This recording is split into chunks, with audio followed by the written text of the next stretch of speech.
What is going on, guys? Welcome back to an episode of the worst team for Pokemon Red and Blue. Last time, like always, I went on a huge rant. We talked about Scarlet and Violet, woohoo.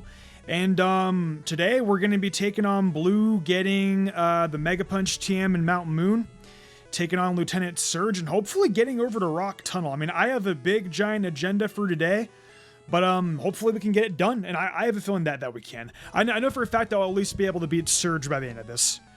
The thing is with Surge, though, is we all know how irritating that gym puzzle can be, so I'll try it a few times while I record.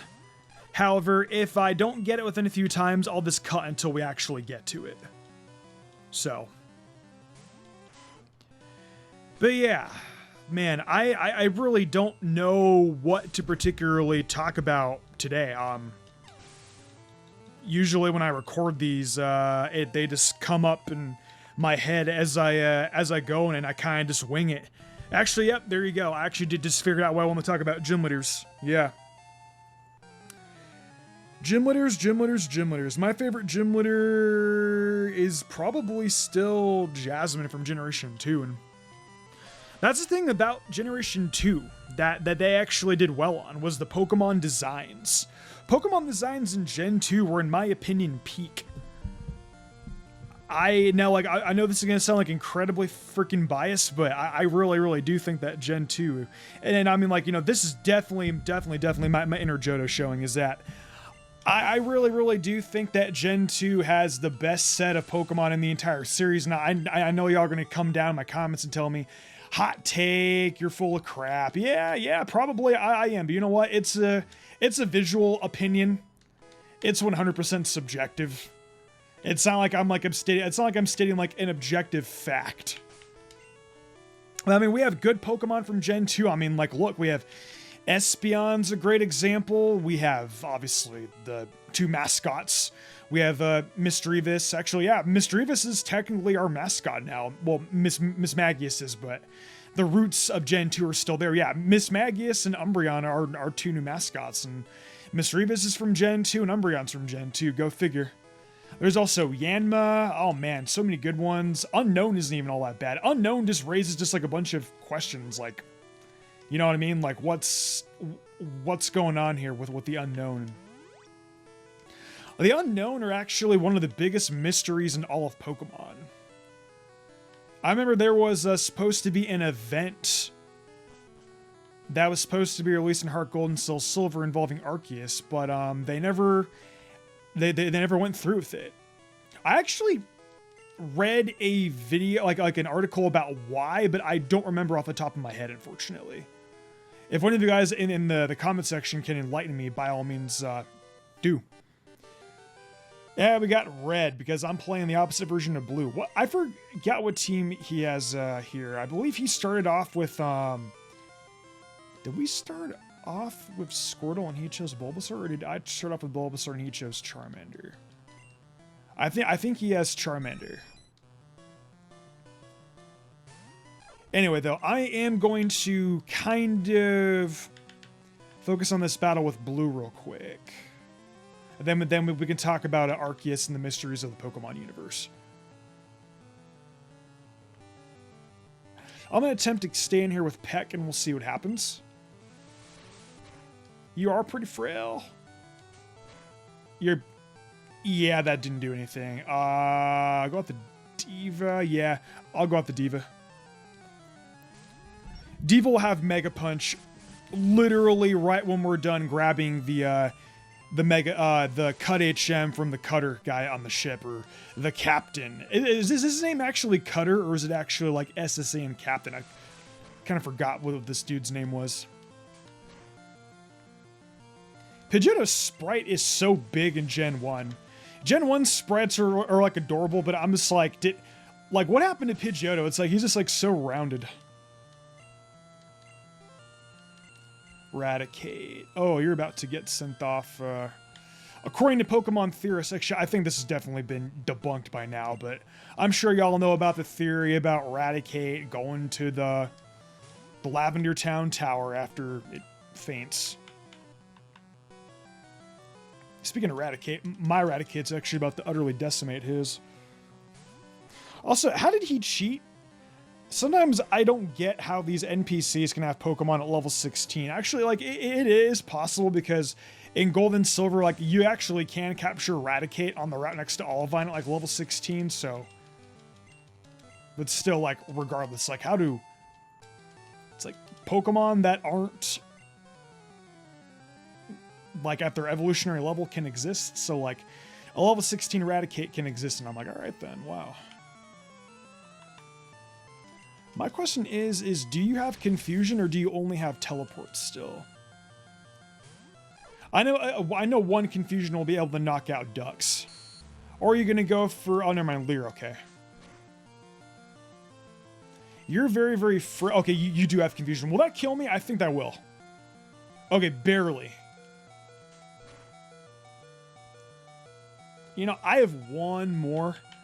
I'm going to kind of be a jerk bag, and we're going to go for a Super Potion here. I actually really, really want Ducks to get this experience, because this would be really, really good for it if it did.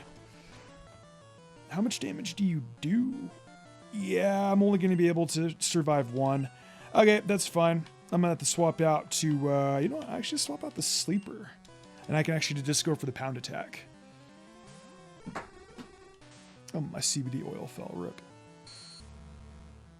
Confusion was disabled. That's fine, buddy. I do not care. I'm actually going to put my Pound move up here. Oh, actually, did I misclick? I mean, that wasn't like a bad thing per se, but I forgot that when you switch moves, you have to press the select button and select again, not select an A. Got it. But at least now I'll be able to get, I think I can get some experience for both these guys and have them get some good level ups. I'm almost positive, too, he chose Charmander as his starter. Yeah, okay, you did. Right. Alright, back out to Ducks. I'm just going to swap out the Jerry, and we're going to go for a Body Slam. Truth be told, this isn't even really all that difficult. Then again, like, I speak too soon because I know for a fact that when I get to, like, the Elite Four and... perhaps some of like the harder battles, especially when we get to the point of, you know, where like fully evolved Pokemon are. My fully evolved Pokemon now might be more powerful because we're fully evolved and we're at this point in the game. They might actually lose their power though, like, you know, the more that we go on. Funny enough too, I've actually used Farfetch'd in game before in a playthrough of Pokemon Blue, and it actually didn't do too bad. Like, I was actually able to stack up Slash pretty freaking well. And it actually worked decent. Alright, for whatever reason, you have to go up behind this guy's back, rub his back, and just... I can only imagine, like, the character player's interaction seeing that guy's vomit in the freaking trash can. I probably put a really, really bad image in your head. I do apologize for that. I've got Cut. I wish I had a Cuts. I might actually just use Cut on my Parasect for now. Or my Paras, I should say. Actually, you know what? The move relearn, the move deleter actually does not exist in Generation 1 from what I can remember, so... I'm actually going to be pretty particular with where I put my Cut HM on my Mons, because...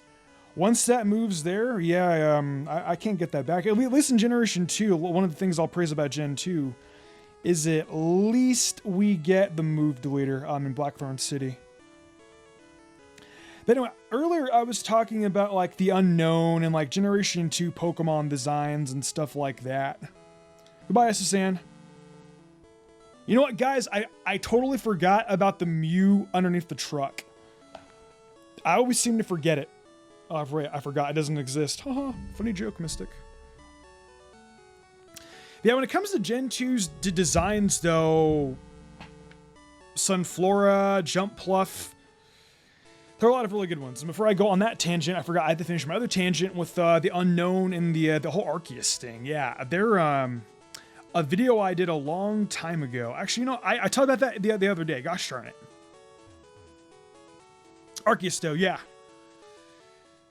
Has a big, gigantic connection with how the world's made, and the same also applies with the Unown too.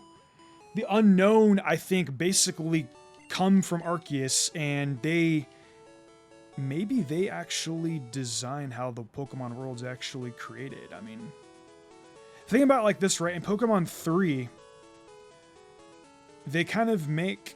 No, then that would mean that the Pokemon world's in illusion. Now I'm starting to think like a crazy Pokemon conspiracy theorist. I'm going to go capture a Pokemon on this route real quick, by the way. I think Sandshrew can actually learn Cut. Yeah, Sandshrew actually can learn Cut.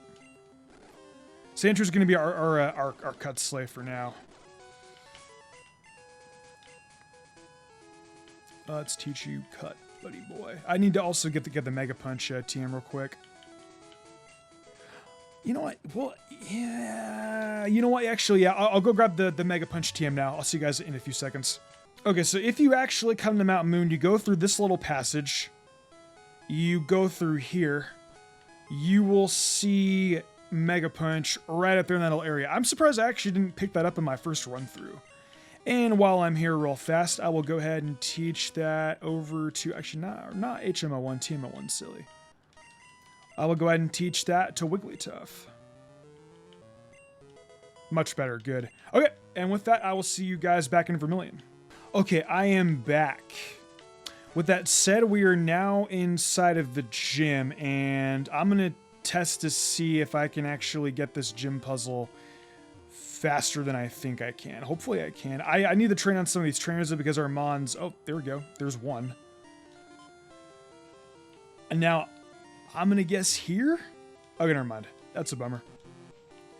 But anyways, yeah, like, are the, like I was mentioning earlier, are the Unown, like, part of the entire, like, Pokemon world origin story? Like, they, like, obviously, like, they are big influences on the Arceus event. You can find them across the ruins of Alph. There are the Solaceon ruins. They're in the Tenobi ruins, too, in Pokemon Fire Red and Leaf Green, I think, on 5 Island. I think they're on 6 Island. I could definitely be wrong about that. Let me know down below. But it just makes you wonder, like, you know, where the Unown, like, actually come from. Gen 2 actually set up a lot of Pokemon's lore. You know, like, the ancient times, and I mean, the Unown have really, really been... a big aspect of the way how Pokemon lore works, and it almost makes me wonder, like, does Game Freak even have, like, a plan of what they're gonna do with the Unown in due time? Because, I mean, so far, I mean, we've had the Unown out for over 20 years now, and we've literally, like, not done a lot with them, to be honest with you guys, and it's like they appear in the ruins, but that's it. And we know that they have hidden power. It's like, does hidden power contain like some kind of like special energy? Can we link that kind of energy to infinity energy, the energy inside of Scarlet and Violet? It's like, where did these question mark alphabet suit looking dudes come into play when it comes to the Pokemon world? It's like, you know, we obviously know that they're very, very mysterious and awesome. Cool. The door opened up, which means I don't have to reset. Cool. But it just makes you wonder, like, where is all the lore? Like, you know, where are they gonna go? What are we going to do with all these Mons? Like, there are different symbols of them. There are different alphabet letters. I think there are symbols of them, right? Like a question mark and whatnot. I have no idea. The Unown to me have honestly been kind of those Pokemon I've kind of forgotten about. And they've been in like the back of my head for like a long time now. And like, you know, the reason for that is just because Game Freak just hasn't really done anything with them, to be honest. Okay, I'm gonna switch out. And that's honestly a bummer, like, you know, when you really haven't done a lot with it, because, I mean, they really, like, have a lot to offer. And good, we got 2 level ups. Sweet. The Unown, though, like, they make up such a big portion of the Pokemon lore, and I feel like they're literally like the building blocks for like how a lot of even structures in the Pokemon world came to be. It's like, did ancient people like worship the unknown? Like, were they kind of like the messenger like of the gods? I mean, they are letters after all. I mean, maybe that was like the gods' way of interacting with them. They kind of honestly remind me of like hieroglyphics. Maybe they were like an ancient form of like how people talk with each other in the Pokemon world. I don't know. The unknown did just open up so many doors to like what the Pokemon lore is supposed to be. Maybe they also link up with Mew and Mewtwo. Well, not necessarily Mewtwo, but yeah, with more so with Mew. It's like how do they link up? Like what are we supposed to do like with the knowledge that we have of Mewtwo, of the unknown? Are you dead? Yeah, you're dead. That's okay. I was actually gonna go heal up anyway. Now, if I leave the door open, will they close again? Do I have to do this again? Because it's Gen 1, it wouldn't surprise me. Oh, never mind. I'm wrong, actually. I thought I had to go back and redo the entire puzzle, but I guess not. Gen 1 isn't as bad as I thought after all. Yeah, the unknown are honestly just a big, gigantic mystery. It's like, what are we supposed to do with all that information about them? Like, what does Game Freak want us to know? They seem like the unknown are obviously hiding like some big gigantic secret. It's like, what is that secret about? The unknown also apparently have the power to make anyone's dreams come true, even if it's like a big giant illusion. Like how we see in Pokemon 3 with Molly and how Entei was created. Obviously that Pokemon was Entei and was a visual interpretation of Entei, but at the same time, it also was an illusion. Like everything was an illusion in that movie. It's wild. It's like, it also kind of makes you wonder, like at the end, was Molly's mom an illusion too? Like you guys remember that part at the, in the ending cutscene? It's like, did she come back in Evolution too, or you know what I mean? Like those are just like the kind of questions that I have to ask myself, and I'm sure you guys also have questions as well. I've always heard that maybe she is, maybe she isn't. And cool, Ducks actually got the experience. Sweet. I forgot that Ducks also gets trade experience too, so that actually make Ducks level up even faster. I think the last Pokemon on the team, by the way, is Seaking. I don't remember where to get Seaking off the top of my head. I don't think we get Seaking until the till we get the Super Rod or the Good Rod. I think you get the Good Rod in Fuchsia. You get the Super Rod on the way down to Fuchsia, south of Lavender Town. So that's actually not going to be for a bit. And while I'm here, I am going to go buy more potions because I think we're running low on supers. Speaking of super, for those of you guys that are Dragon Ball fans, I don't know if you guys saw, but we're getting a new anime. And like I'll keep this brief because like not everyone's like a Dragon Ball fan here. I'm a big Dragon Ball fan. I'm not quite caught up on the Dragon Ball Super manga, but I'm working on it. I am. I'm just a little bit disappointed with the way how things have been going. I think it has more potential than it's leading on, but we'll talk about that a different time. But I'm curious as to what your guys' thoughts are, if you guys are Dragon Ball fans, on the Dragon Ball Magic anime. Apparently Goku goes back as a kid. I don't really know a lot about it, but I am going to look more into it like later on. But the aspect of not Johto, my bad, of Goku turning back into a kid, it's interesting. Because it's like, are we going to take the GT route? Where Goku is a kid again, but has the mentality of a kid? Or he should have the mentality of like a 40-year-old, but I mean, I don't know. Or are we going to go back to OG Dragon Ball where Goku is a complete kid again, and we're going to continue on that same dumb Goku path? Like what I mean by that is like in Super, they make Goku like dumb. I don't know. I'll talk about that a different time because I know that you guys aren't all fans of Dragon Ball out there, but we are going up against Lieutenant Surge. And I think I'm just going to do straight up offensive power. I'm going to lead off with Diva, and we'll take on Lieutenant Surge as we go. Surge, I'm not nearly as worried about him as I was with Misty. But like, even if Misty, like even like with me being worried initially, the initial battles were honestly a lot easier than I thought they would be, especially against Misty and Brock. Actually, especially against Brock, because Brock didn't even have Rock Throw. And Rock Throw was honestly like the biggest thing that I had my fears of, and it didn't even do a thing, to be honest. We missed Mega Punch 2 times in a row. That kind of makes me salty. 3 Mega Punch misses in a row? Are we really doing this right now?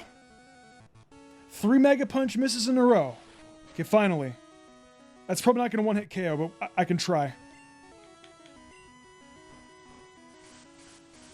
Wow, that was honestly a complete and utter mess. Great way to start off this battle, honestly. That alone already made the Misty and Brock battle harder than they should have been.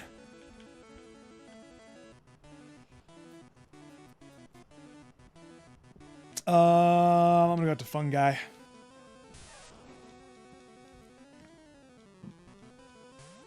I forget what level Paris actually gets Slash at, but at least we have a resistance here to it's Thundershock attack. X speed, what, buddy? What is that even gonna do to me? Sometimes I really question the Gen 1 AI. It's like you already outspeed me. It's like what more do you really want to do with that? I love the Gen 1 AI. I think this is the only gem where they actually use X items too. Quote me on that if I'm wrong. Okay, now we have Raichu. What I also like about Gen 1, we get the Thunderbolt TM. That is honestly one of the coolest things ever. Which I'm more than likely probably just going to give the Diva. I could have put Dig on here, but I mean, the thing is that Raichu already had, like, his entire team already has this incredibly physically frail Pokemon, so it's like, doesn't even really like, matter. I know for a fact I might take a big Thunderbolt here, but that's okay. Or you can go for Growl, that's fine too. And I completely and utterly destroyed Lieutenant Surge with literally no issues at all. I love Pokemon. But the dope thing is, like I said before, we get the Thunderbolt TM, which in Generation 3, unfortunately, gives us, he gives us the Shockwave TM. I have no idea why they didn't just give us the Thunderbolt TM in Generation 3. Makes things a lot easier. I will say in Generation 1, it makes things a lot easier, especially if you get a Jolteon as your evolution, and you immediately want to teach it Thunderbolt. That's really, really clutch. It's really clutch. First and foremost, how many Mons do I got? Because I actually own 10. Cool. I think what I'll do then is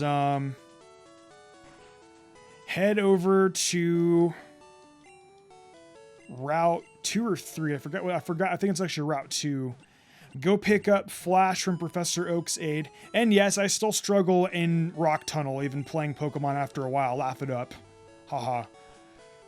Yeah, I still get stuck in Rock Tunnel, and you guys will see.